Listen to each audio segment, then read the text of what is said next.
Достар, біз назарымызда информатика пәні бойынша тесттер жинағы. Бұл кітап 5-10 сыныптардың барлық материалдарын қамтиды. Жалпы тест жинағында 2400 сұрақ бар.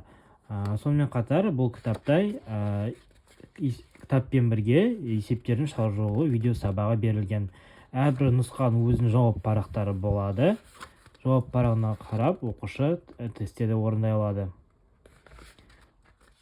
Көріп тұрғаныңыздай кітабымыз өте сапалы. Суреттер, кестелер, схемалар барлығы толығымен көрсетілген.